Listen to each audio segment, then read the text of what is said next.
ये धुंधुली का सोच है। मुझसे सुखी तो विधवा हो सकती है, मुझसे सुखी तो बंध्या जिसका बालक नहीं है वो सुखी होगी। इस प्रकार धुंधुली ने कुतर्क किया।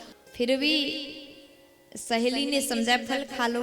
उसकी बहन ने कहा नहीं नहीं नहीं दीदी, कोई जरूरत नहीं, फल को मत खाओ, मेरे गर्भ में बालक है, वो पैदा होगा तो मैं आपको दूंगी, उसके बदले में मेरे पति को कुछ पैसा देना, दक्षिणा देना। अब धुंधुली मान गई, वो फल गाय को खिलाया। धुंधुली के बहन के यहाँ बेटा हुआ तो धुंधुली बोली कि हमारे घर में बेटा हुआ।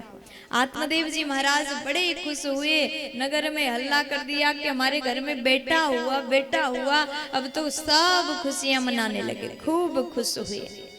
अब धीरे धीरे धीरे धीरे समय बीत रहा है। 3 मास बाद गाय ने भी एक बालक का जन्म दिया और नाम रखा गोकर्ण जी महाराज। बोलिए गोकर्ण जी महाराज की जय हो। अब यहाँ पर गाय ने जो बालक को जन्म दिया उनका नाम हुआ गोकर्ण। अब ये धुंधुली के बहन के बेटा जिसको धुंधुली अपना बता रही है उसका नाम रखा धुंधुकारी। जैसा अपना नाम उसी से मिलता जुलता बेटा का भी रख दिया। अब उसके बाद में दोनों बालक धीरे धीरे बड़े हुए। बड़े होने के बाद में धुंधुकारी जो है बड़ा ही बेकार था, उसका स्वभाव भी अच्छा नहीं था। गांव में जाता था खेलने के लिए, किसी बच्चों को मारता है, किसी को पीटता है, किसी को कुएं में धक्का देता है, किसी के बाल खींचता है, ये सब कार्य वो धुंधुकारी करता है। और एक दिन गोकर्ण जी तो बड़े ज्ञानी, जैसा सीखा वैसा करते थे। आत्मदेव जी गोकर्ण जी को संस्कार देते थे तो उनको स्वीकार करते थे।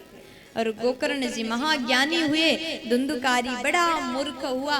और एक दिन गोकर्ण जी तीर्थ यात्रा करने गए। इधर धुंधुकारी के आतंक से परेशान होकर के धुंधुकारी के सखा के माता पिता ने आकर के शिकायत किया, आत्मदेव जी आपके बेटा बड़ा बेकार है, सभी को कष्ट देता है, सभी को दुख देता है।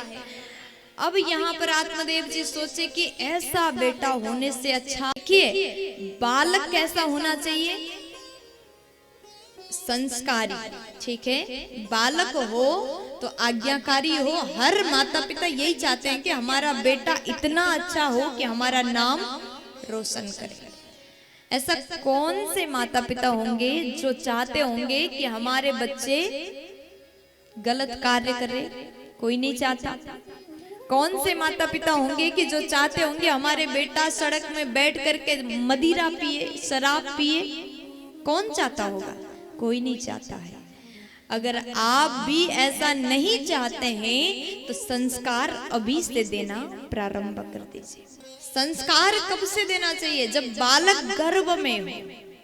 आप कथा सुनेंगे, कयादु माता ने जब प्रहलाद जी गर्भ में थे तब से सत्संग सुनना प्रारंभ किया था, क्योंकि वही सारी बात जो सुन लिया वही सब गुण, वही संस्कार उस बालक में आता है। आज आत्मदेव जी बड़े दुखी हुए, मेरा बेटा ऐसा। बेटा के लिए मैं रो रहा था। देखिए जिस बेटा के लिए रो रो करके साधु बाबा ने फल दिया, भले वो फल धुंधुली ने स्वयं ना खा करके गौ माता को खिला दी, जिस बेटा के लिए मैं रो रहा था आज वही बेटा संपूर्ण जगत में मेरी बदनामी कर रहा है।